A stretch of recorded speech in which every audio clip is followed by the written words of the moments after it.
Hola! Bienvenidos a Hopcast. Me llamo Brad Chmielewski. Yo soy Ken Hunnemeder. That's all I got. Yeah, that's we have a couple of beers from Spain, so Yeah. that was our best attempt that we probably could muster up. Yeah. But a couple of friends, Mike and Alice, went out to Spain. Shut Shut up! up!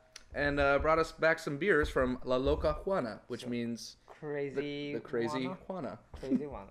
Alright. which is a lady's name. Right. So Some possibly some female, crazy bitch out there in Spain. female brewer, maybe. Maybe. Maybe. But we have a blonde beer from them, and we have a red beer. Right. First up is their Loca Rubia, which means crazy blonde. Okay. And we have the Hermosa Pelirroja, which means beautiful redhead. Yeah. And the blonde is a yellow label, and that's kind of a orange. Yeah. So should we start blonde? Yeah, let's start blonde and go up. But this should be kind of fun. Check out some craft beer from other parts of the world where Yeah. you normally don't think of craft beer. Yeah, we know very little about these beers or this brewery, so. Yeah, we had to look up a lot of Spanish. So, Let's crack it do open. Ándale. First, are we safe to drink the water? Well, yeah, absolutely. Okay. After being fermented, that's how beer was born. It's Okay. a safe beverage to drink, so nothing's gonna go wrong unless we drink a whole bunch of A it. whole lot. And we may go crazy. We might. La Loca. Los locos. Los locos, hermanos. So we got kind of a hazy blonde. Yeah, very hazy. Especially you got a second pour. I'm on the first, so mine's slightly less. Yours is almost turning a little bit on the orange side. Yeah, a little bit. And then we had quite a big head, or I'm sure it was heavily carbonated because it kind of came out of there. Jumped out of the bottle there on us, but getting like a kind of a lavender type of fruit character. Not that lavender is fruit, but there's fruity and a lavender component. This beer is up to the Reinheitsgebot standard. Okay. So it has agua, which is water, Check. malta de cebada, Malt. lupulo, Hemp. Weed. Hops. and levadura, which by process of elimination leaves us with yeast. Okay. So no Unless funny that's business lavender, going on. right? Maybe it's lavender. Ah. We'll have to look that up. Did the other one? Oh, the other one has it too, though. So. I think it's yeast. Okay. But that Spanish yeast character is widely different from what we're used to. Wild. Yeah. Get that. All right. Let's give it a try. Yeah.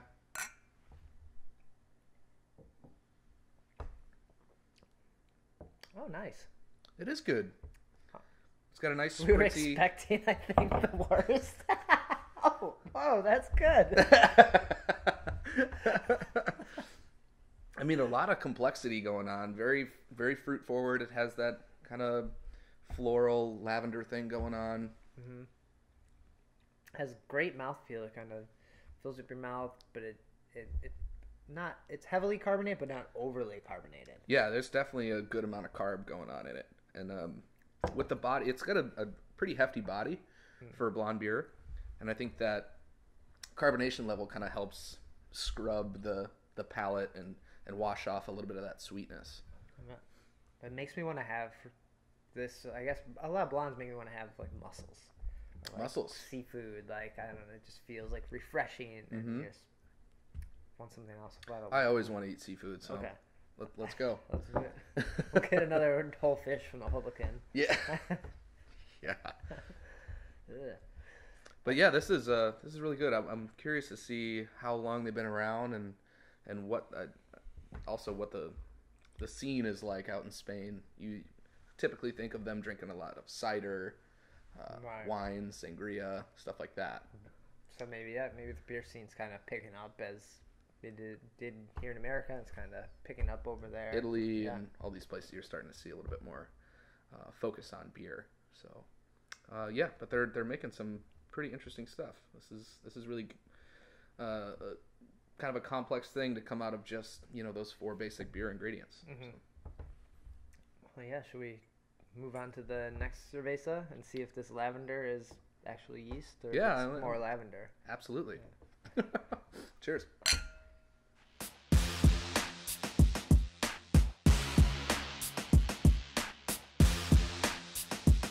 Well, delicious. Yeah, that was really good. Looking forward to seeing a little bit what their yeast character is like from one beer to the next. Right. Because we are using the same ingredients, right? Yes. Both these beers just going straight ahead beer ingredients, typically what you would see. So we're going to move on to Hermosa Pelirroja. Crazy, beautiful red. Right? Beautiful redhead. Just beautiful redhead. Okay. No crazy. Crazy. She's crazy. La Loca Juana. Crazy. Okay. Juana is loca. Crazy. The redhead is just beautiful. Okay. That must be her sister.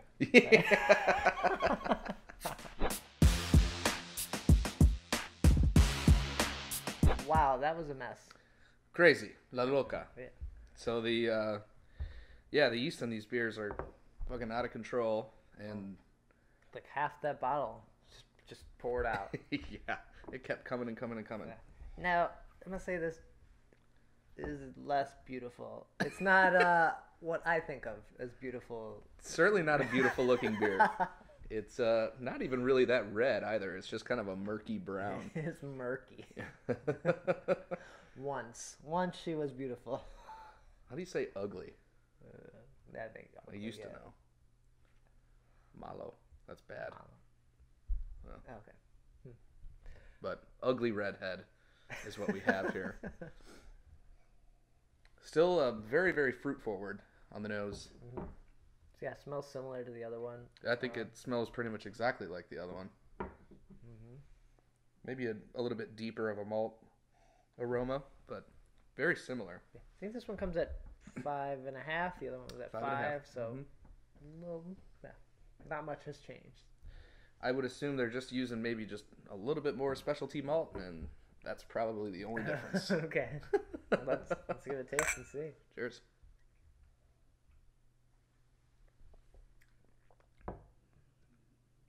Almost fruitier.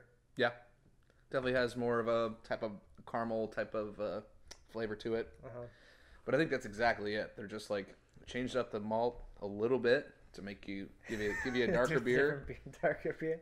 It's like, do you want light or dark? Exactly. That's what it is. That's probably what it's like out there.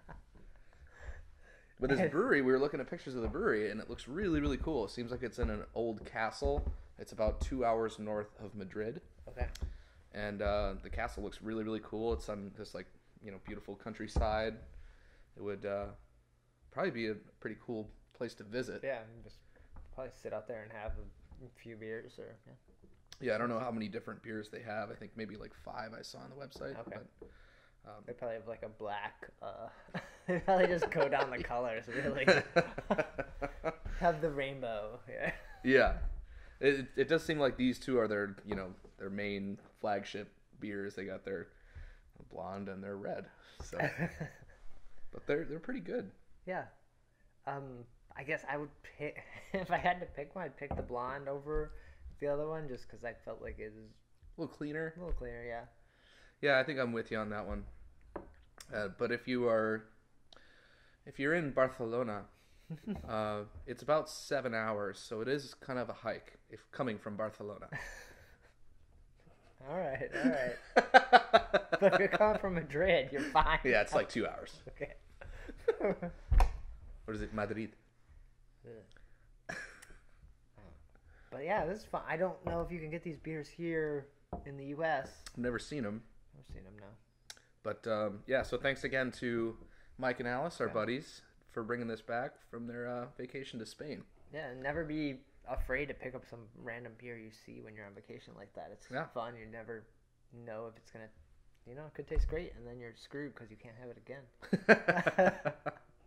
But yeah, so an interesting look at the craft beer landscape out in Spain, which I don't know if we would have done otherwise. So pretty cool. So cheers and thanks for watching.